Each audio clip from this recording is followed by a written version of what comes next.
How are you doing? No, Aaron, the real question is, how are you doing? Consider this conversation ignited.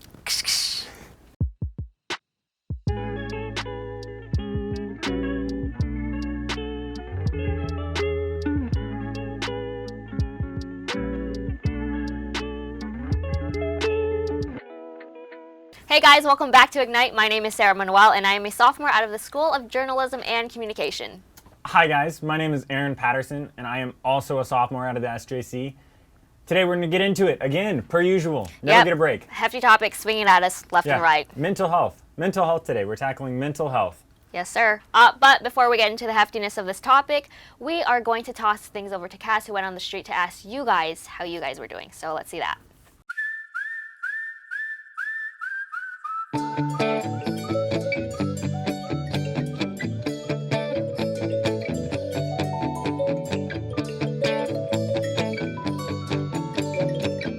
If you were to rate your mental health on a scale of 1 to 10, 10 being the best and 1 being the worst, as of today, what score would you give it?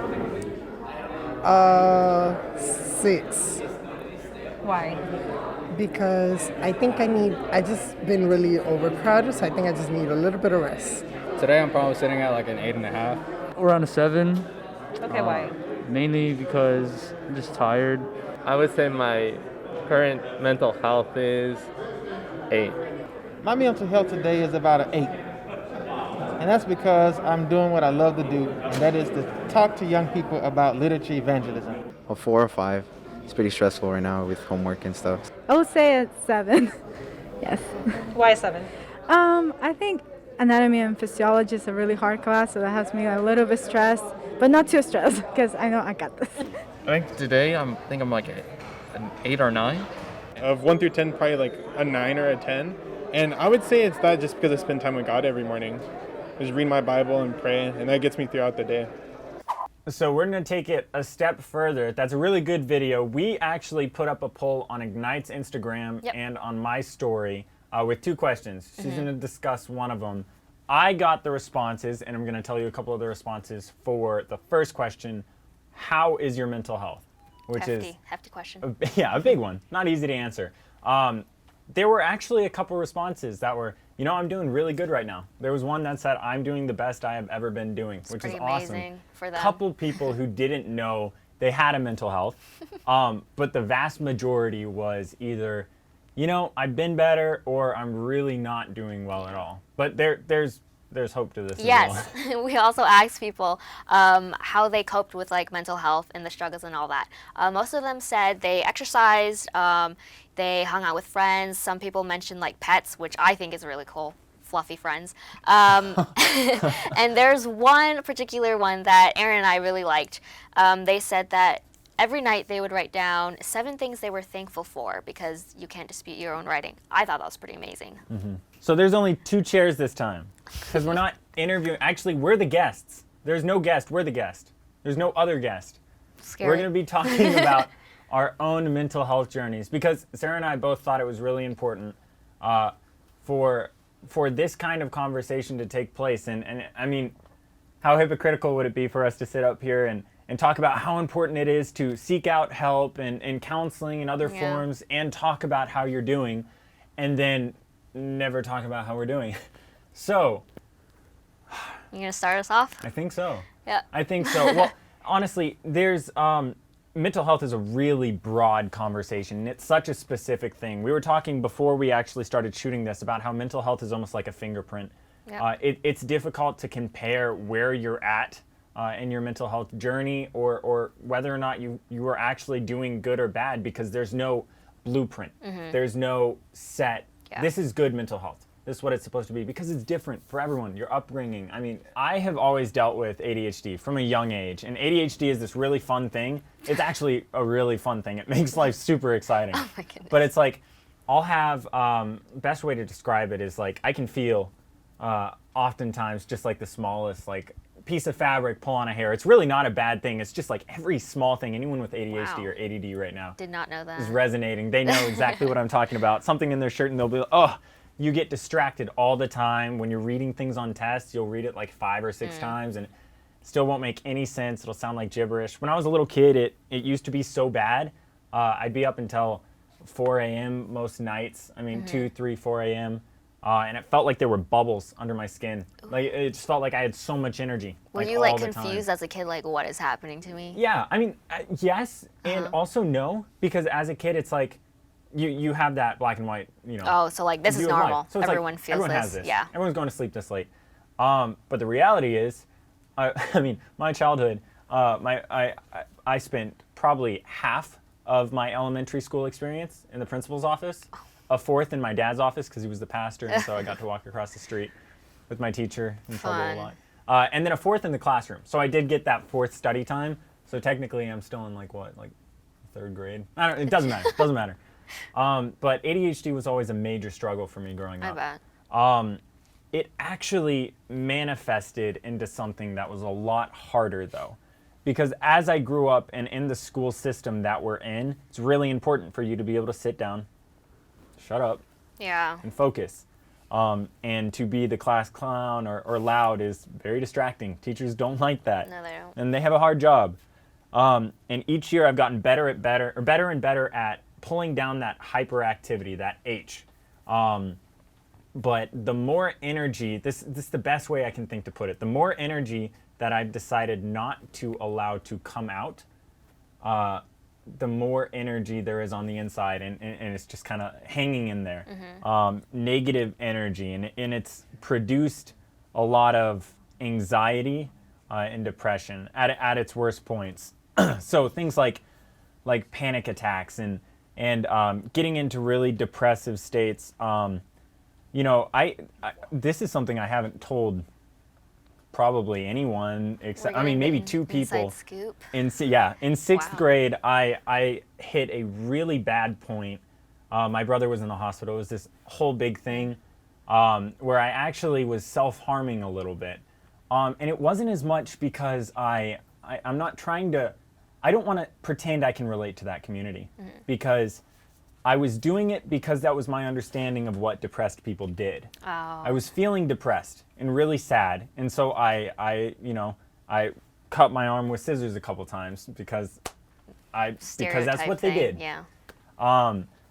Obviously, I didn't continue to do that because the truth is it hurt, and that's why I'm not pretending to understand what it's like to be, in that group. But it manifested in different ways. I saw a lot of counselors when I was a little kid, and it really does truly help. I remember one scarring experience with a counselor, though. I was really little, and the counselor offered me the chocolate. Yeah. The circle ones that are like super creamy on the inside? Like the circle chocolates, they're like, Lindor. Oh, yeah, okay. Yeah, Lyndon Johnson. They have the little Lindor chocolates, and he offered me one. And I took 2, and What a little but they were rebel. good. I would take 2. So he was like, "Did you take 2?" And I was like, "No, I had How one. old were I had you? one." I was like 6 or 7 Aw. maybe. And so he's like, "Did you take 2?" I was like, "No, I had one." And he sat on me. Little this grown Yeah. man sitting on a Grown man. 6-year-old. I was in the middle of the floor, and he sat on me, and he told me, "I'm not gonna get up until you tell me the truth." I didn't tell him the truth. The session ended, and he had another patient. Oh my word. I never went back. So that Okay, was a good, really yeah. bad experience, and it really made it difficult for me to see counselors as something other than this insane boogeyman. Oh, yeah, especially like since that happened so young. Yeah. That's scarring. Mental health is a really real thing, and reaching out and seeking help, both professional and familial, friendship, relational help, is super important. And that bridge was kind of burnt after that scenario. I was like, well, this doesn't do anything for me. This makes me claustrophobic is what this does. And there was a lot of feelings of being patronized, but I've been able to grow out of that to the point where I see a real need for talking with counselors. Going off of what you said about like anxiety and depression, I can resonate with that because ever since I can remember, I've dealt with like depression and stuff. I didn't know what it was. I just thought that I was sad like all the time. And I didn't like, it was weird because when I was younger, I was like, why am I so sad? Like, my life is fine. Everything is going fine. Why do I feel like this? And I haven't really told anyone this, so you're getting also the inside scoop. But I would often wish that something bad would happen so I would have a reason to be sad. Bad wish, terrible wish, because as I grew older, bad things did start to happen. So I don't know, it all started, I guess, well, it didn't all start, but it got really hefty, like really hard to deal with in high school. 2017, not my year. So let me tell you a little bit of what happened. Couple events, actually, heavily compacted in 1 year. I found something out about my family, which I'm not gonna talk about, but it was very whoa, this doesn't happen to my family. It happens to everyone else. But no, it happened to mine. So that happened. And then I don't know if I can say this, but my boyfriend at the time cheated on me. So self-esteem shot, just gone. That happened. And then just the cherry on top, not gonna say, I mean, it's not cherry on top really. Kind of. My dad died. He got into a car accident, and I just did not know how to deal with all of this. I was so confused. I was like, why is this happening to me? And then in the back of my head, I was like, oh, this is your fault. You wished it. And then just, I did lose myself. I would say that, because trying to figure everything out on my own was I couldn't find any answers that I was looking for. And how can you do that when you're the person centered amidst everything? And so I did actually start self-harming because I was I want to be in control of my pain. And it I would get panic attacks, and the only way I could bring myself down quickly would be to self-harm, and it's not the answer. Do not do that. So then, because in my family, mental health was thing just swept under the rug. It's you're not being grateful, or you're lazy or something like that. Just because I don't blame my family for it, but it's just because we weren't really educated on that. That's why I didn't really know what to do or who to turn to. It's uncomfortable to talk about. No, yeah, and so I remember, me and my mom are fine now, but I got into a fight with her because I was I feel like I'm dying right in front of you and you don't even see me. And then after that, she's like, okay, it's definitely something wrong with you. We gotta and then I told her to take me to therapy, and I went to therapy. Did not have the best experience with therapy. She wasn't really experienced, I guess. I saw her and I thought she was a student worker, and then she was like, oh yeah, I'm your therapist. And I was like, oh, okay. We played card games for the entire session, and I was like, how is this supposed to help me exactly, with everything? But I was like, okay, whatever. But went to a couple more. I don't want to discourage anyone. I just want you to know that it's hard. The process is super tough to find someone that you actually connect with and it's can not actually. always going to be the first person. Oh no, yeah. And it's fine if it's not. Your experience was. I got sat on. It was Yeah, different cards, getting cool sat on. thing. They're both really fun games. Totally. No.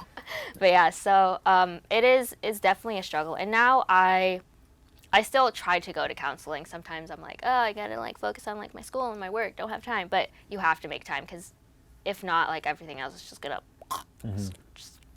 go downhill. So now I definitely do talk about my emotions more, because before I never would express myself, and I would really have problems with that.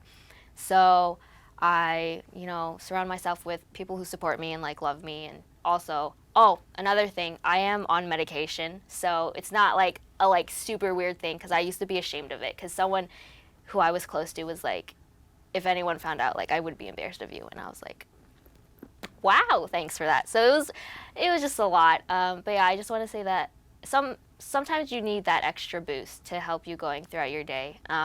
And I'm definitely not dependent, or trying not to be dependent on it, because I want to go to therapy and other stuff as well.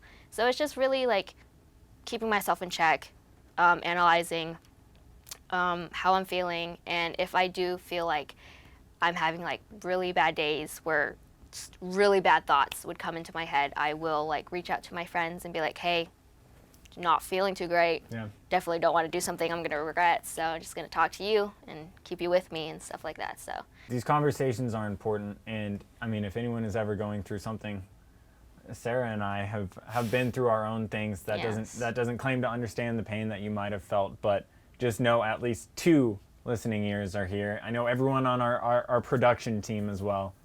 But reach out, talk. Yes, please. It's what we're supposed to do. Thank you guys so much for watching me and Aaron talk about a little bit of our experiences. And if you need any help with mental health or like your struggles and everything, be sure to check out the counseling department here on Southern. We're gonna have their number at the end of the screen at the end of this video, and we're also gonna put where you can find to book an appointment. It's really awesome. Southern provides this for its students. Yes. It's free for students, and there is confidentiality. If you want more information on that, we're actually having Miss Bartell put together a little video. Tiffany Bartell, she's the media coordinator for the counseling team on Southern's campus, and she's going to put together a 2 to 3 minute IGTV video that outlines, her passion for counseling, why it's important to seek it out, and confidentiality. A couple more details with that, so make sure to look out for that. Also, we are going to be taking a break next week from Ignite. We're not going to be releasing an episode next week on Friday. What we're going to do instead is be posting tips and hacks on the Instagram every single day on mental health. We're going to be taking a mental wellness day that time next week. Stop everything you're doing. Like this video, comment, random letters followed with periods. Make sure to send this video. Yeah, sentences, letters and sentences. Make sure to send this video out to friends.